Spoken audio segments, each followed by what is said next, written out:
Olá, igreja, graça e paz. Eu tô muito feliz de estar aqui, mesmo distante, gravando esse vídeo para vocês, para começar o Agosto Missionário aí em Caxambu, um mês que a gente se dedica um pouco mais a conhecer sobre missões, a orar, a pensar, né, a se envolver mais com os nossos missionários. Não que o ano inteiro não seja um ano de missões, mas a gente se dedica no mês de agosto a isso também. E o que eu queria conversar com vocês era, para começar, exatamente sobre isso. Vocês sabem por que agosto é dedicado no nosso calendário da IPB, o mês de missões? Talvez alguns aqui já saibam, mas para aqueles que não saibam, a gente comemora agosto, o mês de missões, porque foi o mês da chegada do primeiro missionário presbiteriano aqui no Brasil, no dia 12 de agosto de 1859, no Porto do Rio de Janeiro, chegava o Simonton, um missionário americano que veio para o Brasil para poder começar um projeto, né, de plantação de igreja, de evangelização aqui no Brasil.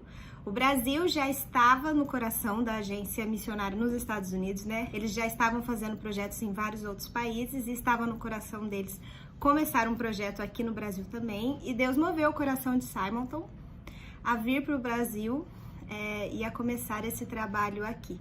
Ele chegou, aprendeu a língua, no começo ele fazia cultos em inglês ali no Porto do Rio de Janeiro, mas com um ano no Brasil ele já aprendeu o português e começou a fazer cultos aqui, plantação de igreja, né, a evangelizar as pessoas.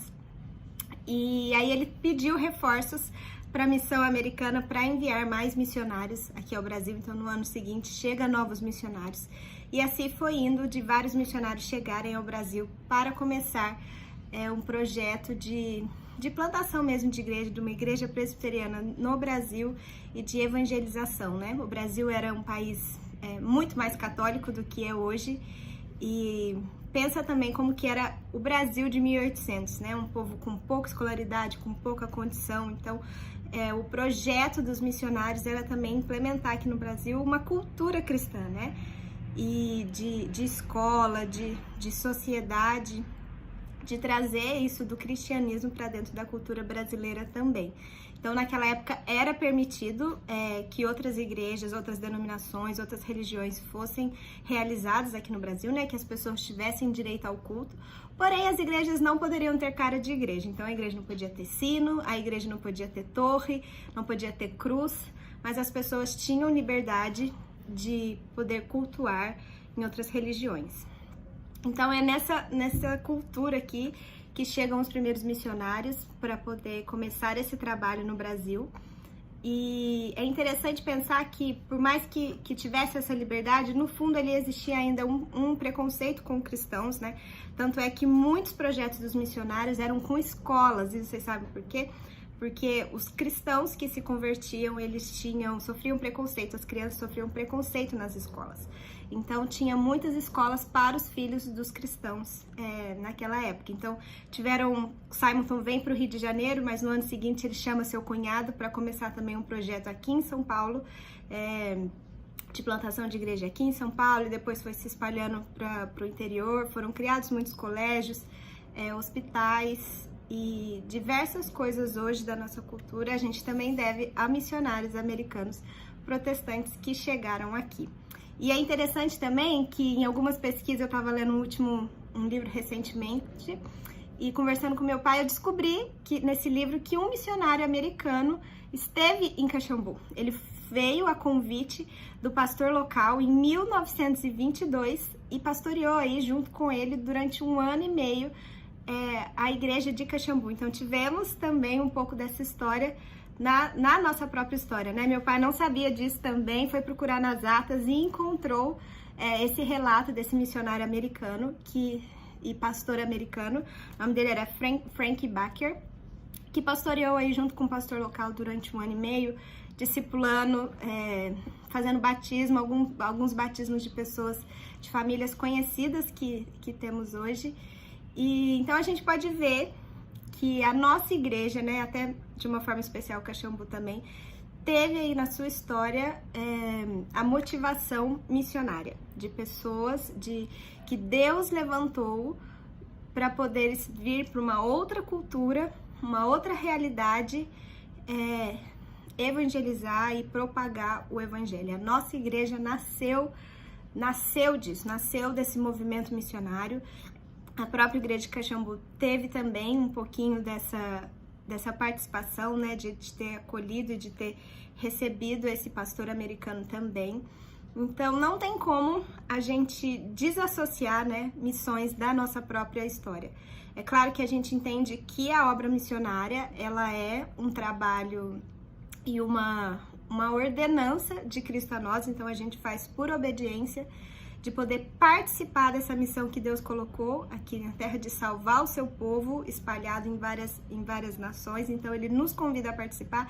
É claro que ele poderia fazer essa missão da forma como ele quer, sem a gente, mas pelo relacionamento ele nos chama a participar também. Então a gente sabe da nossa missão com a missão, né, da nossa obrigação, por obediência, mas a gente também tem que pensar de que aquilo que a gente recebeu no passado, hoje a gente tem condição de fazer isso por outros povos também, né? Por admiração e honra pela disposição dos missionários no passado de saírem da sua terra, de saírem da sua cultura, de aprenderem uma língua nova, de ir para um outro país. Hoje, com uma igreja já formada, com anos de história, com muitas pessoas, né? Com muitos recursos financeiros e recursos de pessoas, hoje a gente pode ser esses missionários, né? Essa igreja que envia também. A gente ter no coração esse sentimento também de que Deus despertou pessoas para largar tudo e vir para cá, para que hoje a gente estivesse, né, reunidos como igreja, conhecendo o Evangelho, podendo propagar esse Evangelho por conta de pessoas que vieram até nós. Hoje, como igreja, com recursos que a gente tem, com o número de pessoas que a gente tem, com o conhecimento que a gente tem, a gente pode fazer isso por outras pessoas também. É tão bom saber que a gente faz parte dessa história, de que Deus nos chamou para essa história, mas que a gente tem uma participação especial, porque a gente pode fazer isso pelos outros. Aquilo que a gente recebeu, aquilo a gente pode dar, né? A Bíblia já nos ensina isso, daquilo que de graça receberes, de graças dai, e isso também tem a ver com a missão, né? Aquilo que um dia eu pude ter, que eu pude receber por sacrifícios de outras pessoas, hoje eu posso fazer isso também a outras pessoas. Então, hoje a nossa igreja ela é uma igreja missionária, uma igreja que envia. A PMT, que é a agência a qual eu faço parte, a qual eu atuo aqui no departamento de base, a gente tem se preparado para poder servir a igreja, né? Como agência, a gente capacita os missionários que são enviados às igrejas, a gente capacita aqueles que querem ir para os campos transculturais, e a gente trabalha em prol disso, mas quem envia, quem abençoa, quem prepara também é a igreja. A gente serve a igreja e é da igreja que devem sair os missionários, é da igreja que devem sair os recursos, que devem sair as orações e o apoio também. Então, aqui o meu trabalho na agência é ser essa ponte entre os campos, entre os missionários e a igreja. Informar a igreja daquilo que tem sido feito, daquilo que ela pode participar, daquilo que ela pode fazer parte. Então, através da comunicação, a gente tem trabalhado para que essas informações cheguem até as igrejas, para mobilizá-las e informá-las de como que eu, aqui na minha igreja local, aqui em Caxambu, eu posso fazer parte dessa missão, continuar essa missão que um dia nasceu e foi se formando aqui da nossa igreja presbiteriana, e hoje ela é grande e ela pode servir a outros países também. Então, nesse mês de agosto, tenha isso em mente, de que fazemos parte dessa história e a gente ainda pode fazer muito mais com todos os recursos, com todas as pessoas que a gente tem, e ser para os outros povos, aquilo que um dia chegou ao nosso coração. Que Deus abençoe e continue abençoando a igreja de Caxambu, a continuar a ser parceira, a enviar e a fazer parte dessa história das missões. Um grande abraço a todos.